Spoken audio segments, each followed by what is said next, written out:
Hello, everyone. Happy November. I'm making this technically Sunday, but you'll see it as always Thursday/Friday night. But I got a lot going on with my new job, so I'm trying to do stuff early now, at least for this week and next week, because I got a big test coming. So I'm trying to, do things as early as possible so I can focus. But anyway, that's a little bit about what I got going on. We're here to talk about a book, but first, as always, What If I Ruled the World? Poem inspired by music, written by me. Always linked in the description, always linked in the link tree. Linked somewhere. Check it out if you haven't. And now we're going to get into the book that I'm reviewing this video. I can't talk today. At 12, Portraits of Young Women by Sally Mann. And I'm going to give you a little information about her. We're going to see how I do this, if I can hold this mic and do everything that I need to do. So, it's a photography book by Sally Mann. I've already mentioned that. So let's give a little biography on her. She's an American photographer known for making large format black and white photographs of people and places in her immediate surroundings, her children, husband, and rural landscapes, as well as self portraits. This is the second book I've had of her. I have immediate family as well. And this is heavy. I'm going to put it down. So I talked about it in a short video on my TikTok and on here, and I think on Facebook. So the video is somewhere on my page. But I do talk about it. She was born and raised in Virginia, a VA native. She is the daughter of Robert Munger and Elizabeth Munger. Hopefully I said that right. So I don't remember this introduction in her book Immediate Family, but I also haven't read it in a while. In Mann's introduction for her book Immediate Family, she expresses stronger memories for the black woman Virginia Gigi Carter, who oversaw her upbringing than for her own mother. So I guess she was like her nanny. Elizabeth Munger was not a big part of Mann's life, and Elizabeth said, Sally may look like me, but inside she's her father's child. Virginia Carter was born in 1894, raised Mann and her two brothers, and was an admirable woman.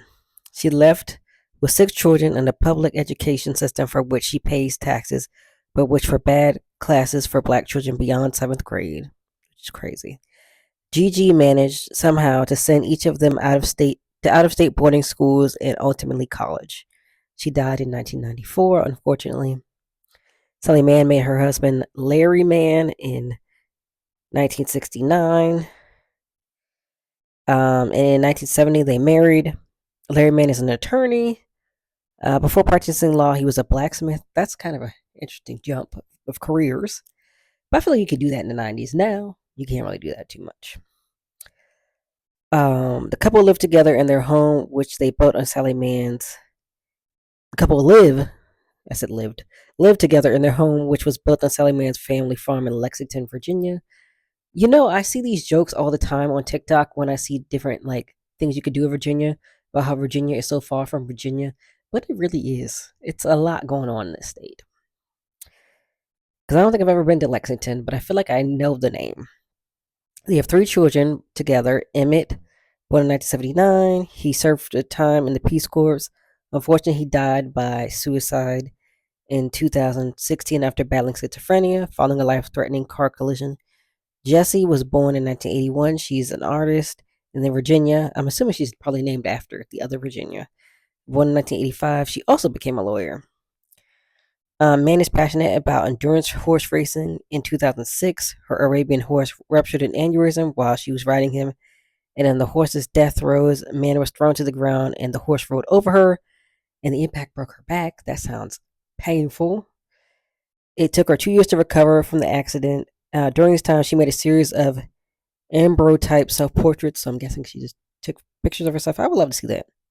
These self-portraits were on view for the first time in November 2010 at the Virginia Museum of Fine Arts as part of Sally Mann's part as a part of the Sally Mann Flesh and Spirit exhibit. I guess is what it's supposed to say, but it does not say exhibit. But anyway, this book was published, so that's a little bit about her. She has a memoir, so I didn't want to say too much about her because I do think one day I want to read the memoir and then see the and talk today. See the photography in the memoir as well. And I would love to see her self portraits. So this book was released in 1988. They don't have an exact day.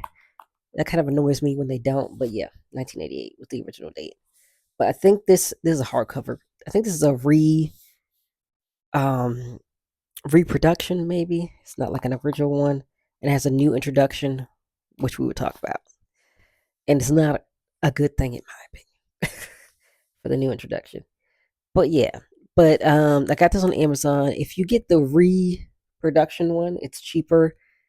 At most, it'll be 50. I got this one for 34. And I'm gonna be honest, there were no reviews. I should probably review it so that when somebody else comes to look, they will see my review and see that it's legit. Because there were like star reviews, but no written reviews. So I was like, well, it was my birthday money. So I was like, well, if anything, I'm not using my own money. So that's good. But luckily, it came, as you can see. I was very worried. So let's talk about the synopsis. The book was published by Aperture. It contains 37 duotone images of 12-year-old girls. The girls are children of friends and relatives of Mann in her home state, Virginia. Unlike Mann's later work, the images within the book do not feature nudity. I'm going to go ahead and say that's a lie. There was only one, but yeah, this description from Google, not true. There was one and it was really uncomfortable, but we'll talk about that later. And the book is dedicated to her husband, Larry, which part of me is like, why?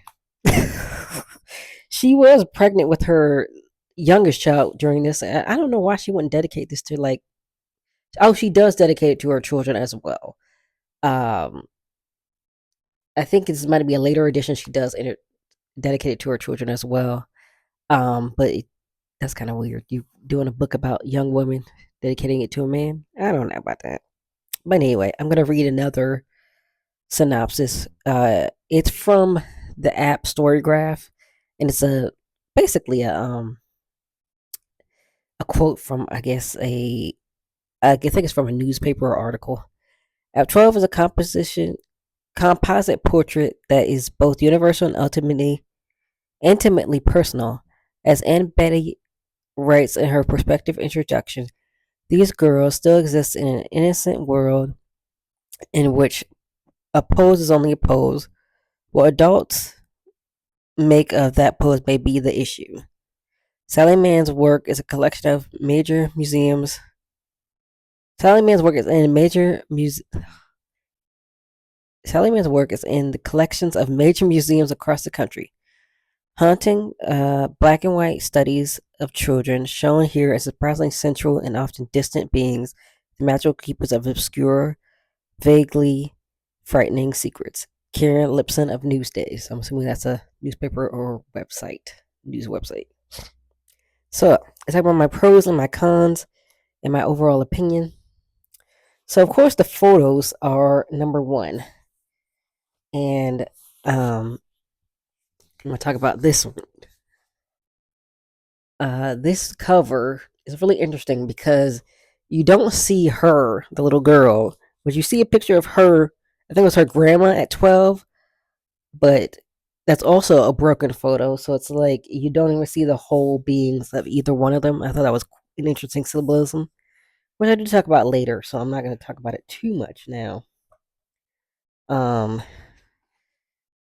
Let me see. Hopefully, this will work out. Y'all can hear me because that balancing act was not going to work. Oh, this is going to be my cons, so I won't talk about it too much right now. But I thought one of the pictures I thought was really interesting was this one because they had just went hunting, and you can see the deers hanging, and you see her, the little girl there. She's with her family, and she's kind of a tomboy. And Sally asked her to spread her legs, and she got some murmurs apparently. But yeah, it just kind of shows like This is her life, and this is how she is, and she's just allowed to be herself. The deers are a little scary. I'm not gonna lie to you. Oh, here's another picture that the lady who wrote the introduction talks about, and I hope y'all can see this little girl. She's in the sprinkler, and it's kind of like she's being lassoed, and then the two boys there watching her, and I felt like they're looking at the camera, but she acted like they were watching her. But it kind of like the symbolism of, you're in this age where boys are looking at you or boys are surrounding you, kind of thing. So those are some of the photographers. I shared two of my favorite photos in my short video, but I'm trying to see if there's any other favorites I have. Oh, so I can't show this other one because it has the nudity on the other page. But this picture, okay, I hope I can get it in the shot. This is a woman, the mom and the daughter, and the daughter's hugging the mom. I thought that was really cute. That's one of my favorites. Gotta be careful. Ain't trying to get no strikes. Okay, so this is one of the black girls. I shared the other black girl in my short video, but I'll share her too. And she's there. So she lives with a bunch of people, as you could tell by the clothesline. There she is. Her name is Olivia. And then I'll show you the other black girl while we're here, since I've already shown it, but what page was that on? I wrote it down. Okay, I wrote it down. I typed it. You know what I mean. And then here's the other black girl. She's unfortunately a teen mom, and as you can see, she has toys still. It's her and the baby on the bed. And there were only two black girls, and they both had really sad stories. So that's gonna be a con I'm gonna talk about. Um, and then I've already shared this, but this is my favorite. Besides the black girls, I'm gonna say the black girls are my favorite, but this is also my favorite. So these three are my absolute favorites in the book. And there's another one I want to show y'all because they have a page with like men in the frame. Oh, okay, so this one I feel like is really like she's in a little dollhouse, but then it's her dad in the picture, but you can't see him, and he's holding her. So it kind of looks kind of ish romantic slash kind of domestic-y.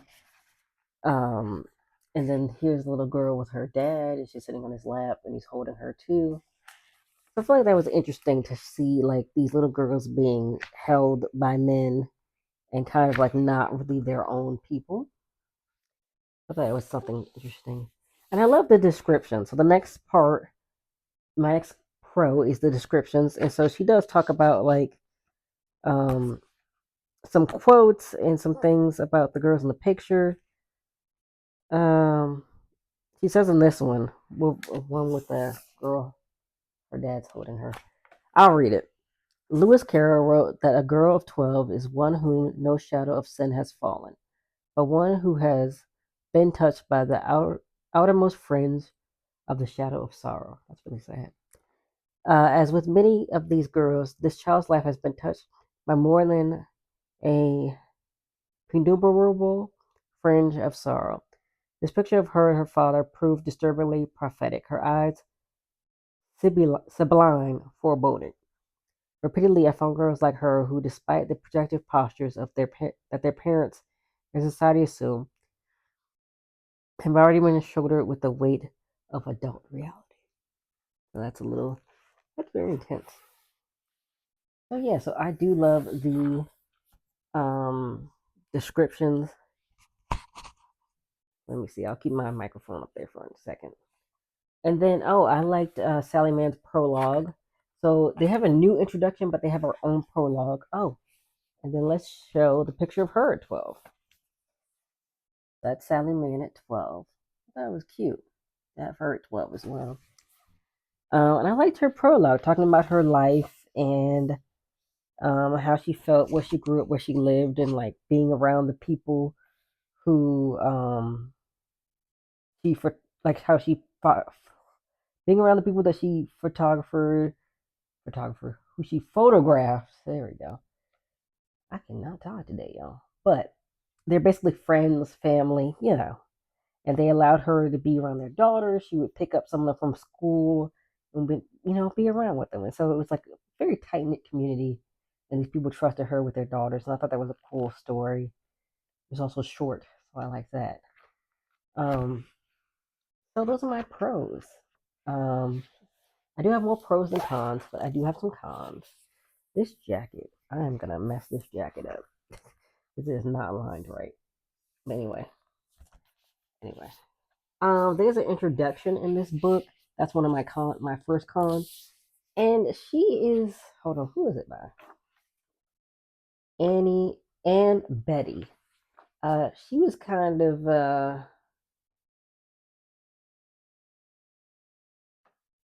She was kind of long-winded. I'm gonna be honest with you. And she's describing some of the photos when I could just go to the photos and look at them and decide what I want to decide for myself. She kind of seemed like she wanted to push a certain narrative for you, um, in the book, and I didn't really like that. So I didn't like that introduction. And it was kind of long, so I was like, I just want to get into the book. It's only 56 pages. It's really 53, but I guess they added maybe the introduction and stuff, but or the prologue maybe or something, but it's not really a long photography book, but she kind of made it drag, and I was like, girl, I'm just ready to see the pictures. But I did like Sally Mann's descriptions when she wrote them out. Like, for example, the little black girl with the baby, she wrote her story about how she got pregnant, and these Catholic nuns, she was thinking about terminating her pregnancy, and these Catholic nuns came and talked to her, and of course, never saw her again, never came to help after she actually had the baby. Very pro life. It's really pro birth, but we won't get into that. But yeah, so it was an interesting story. And then the other black girl, which let's get into that. I didn't like that they both had tragic stories. One of them was a teen mom. One of them, her mom, Olivia, who I showed you with all the pants in the background. She lives with a bunch of her family members, and her mom abandoned her. I think. Let me see.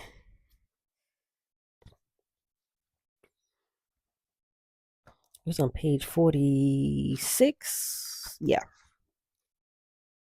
no, 48. Yeah, her mom had abandoned her, and she doesn't know her dad. Uh, and she lives with a bunch of family members, and you can see all of the clothes in the background. And it kind of made me think that like Sally Mann doesn't really interact with a lot of black families. Like she can't see them through her lens, pun intended. And I know she's not black, so I understand that, but it just doesn't seem like she even has black friends like that she surrounds herself with. Which doesn't make me hate her or anything, but you know, unfortunately, that's kind of like the experience of a lot of white people. They just stick to themselves. I guess black people would stick to themselves too, but black people kind of stick to themselves for safety reasons. But yeah, so I didn't really like that. That was the only two representations of black women, of black girls, excuse me. All right, so let's go to my overall opinion.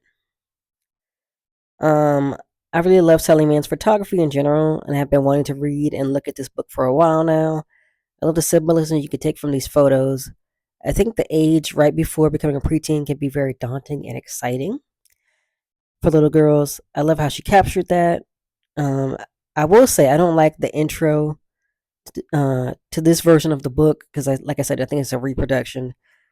Um,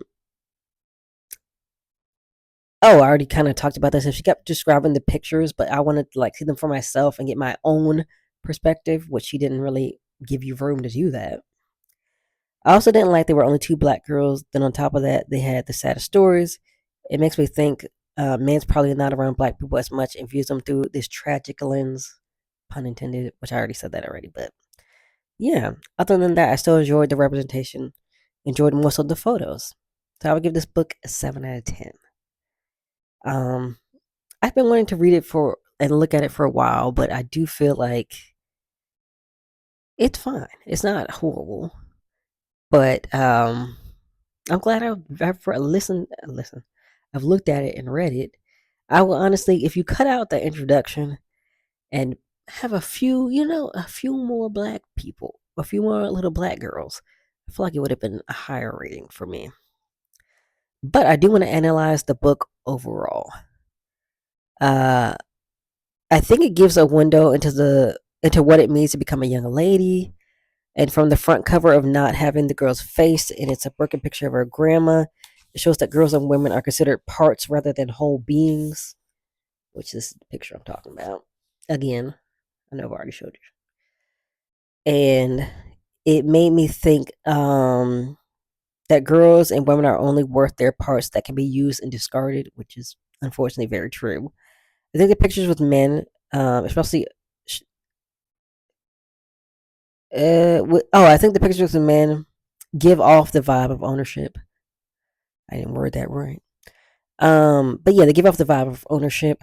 And on pages 52 and 53, when the girls are being held by their dads, which I showed, it felt like they're not their own people, that they still have this attachment. And it kind of reminds me of weddings. Was there is a picture in the book of like a little girl with a veil on, and how your dad gives you away to another man. So it's like you're your dad's, and then you're your husband's. So it kind of gives off like, you're never your own person as a woman. Just a person to be traded to another. Also, some of the descriptions. Oh, like I said in the beginning, it says there's no nudity. There's one, and it was weird. I'm going to talk about it. You can't see any of the child's faces, but it's like a baby or a toddler who's naked on top of another child. You don't see any one of their faces, so that kind of makes me very uncomfortable. Um, and I think it's one thing if it's her own children and they're playing, but you're taking pictures of other people's kids naked. That's weird. Hey, that's weird to me. Now, I don't think you should have pictures of your own children either for other people to see naked. But I mean, she's a photographer, that's her job. That's what she wants to share. It's one thing if it's your kids, but I didn't like it that it's not her kid and she's sharing this, so that was weird. And then I think it goes back to what I mentioned about girls and women being parts, even as toddlers and babies, because like you can't really tell what that if that child was a baby or toddler because you couldn't see their face. And I think the moments they are around women are so sweet. Um, like I showed you the pregnant woman, she's holding her mom. That was sweet. And then there's a picture on page 44 of like a mom fixing her daughter's hair, and she looks very sweet. And there's another one where the little girl is showing off her braces, and her mom is there, and she's smiling. It seems like when the girls are around women, it's like they're able to be whole and seen as who they are, seen as all they are. I think the difference in the photograph shows the real world reflection of how things are.